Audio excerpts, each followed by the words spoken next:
All right, well, moving on here. Great chat with Sharon Little there, and thanks to Sharon for talking to us about why we're here today.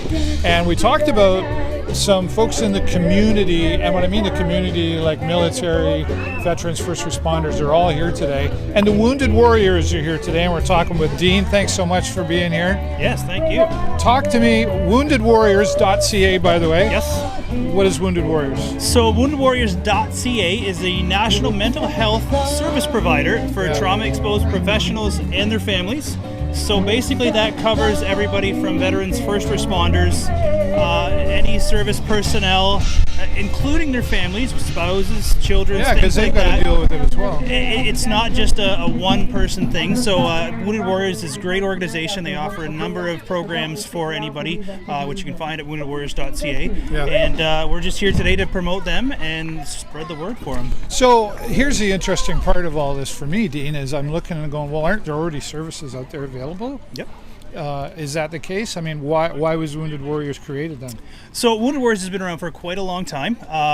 There are a number of great organizations. Some of them are specific for like 988, which is the suicide hotline. It's great information there. That's good stuff.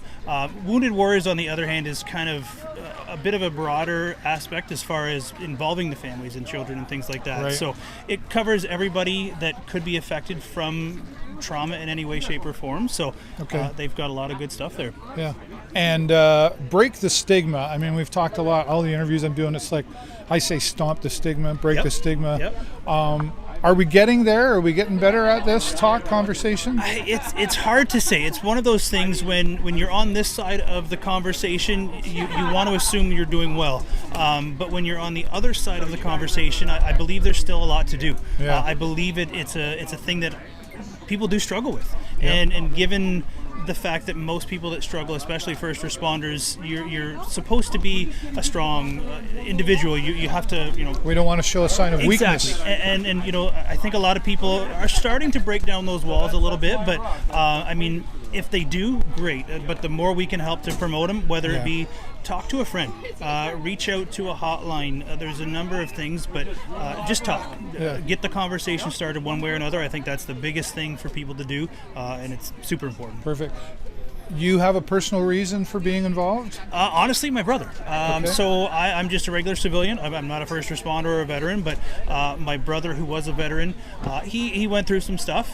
He was an Afghan, and from that stemmed a bit of PTSD. Sure. From there, his connection through Wounded Warriors got him in touch with the right people. So he's here today. He's chatting it up. He's having a good time. He's doing very well.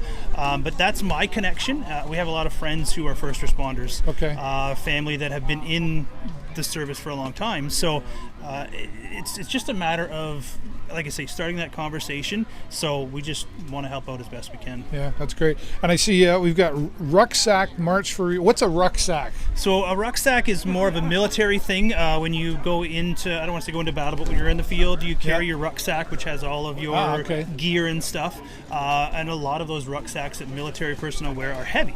And somewhat symbolic of the weight that people who are struggling with PTSD are carrying. So the Ruck March itself was started back in 2017, at least the Ruck March for Wounded Warriors, and it's a 22-kilometer march carrying 22 kilograms, which is basically 50 pounds. Yep. So it's pretty heavy, but it's a lot of great people that come out. They do the event to support each other, to be there for each other, and at the same time we raise money for Wounded Warriors. And do you know this answer? I'm sure you do. The significance of the number 22. So back when the Rucksack was started, Ian Hall out in Edmonton, he was the one that started it here, and they based the number off of the number of suicides per day, which I know those numbers are skewed a little. There's no solid numbers, but basically that was based off of 22 service veterans who had committed suicide per day. Per day. And I know, I believe those were American numbers. Don't hold me to any of this. Still, it's 22 lives. Regardless of whether it's 22 or 2, it's too many. Yeah. So that's kind of where the 22 came from, the sort of symbolic for him that way. So that 22 kilograms and the 22 kilometers. So, like I say, we have people in our march. They'll come out and they'll do one lap in memory of someone, which is fine. Again, just show your support. Be there for whoever needs the help that they need. Perfect. Dean, Thank you for what you're doing here, and thanks for talking to us. Have a great day. Come on down and talk to Dean. They're here till like 4 o'clock, 4-ish. And then we're going to be having dinner. And then Scott Maneri and the Barn Burner is going to be looking for you to come out and dance and tear up the floor here.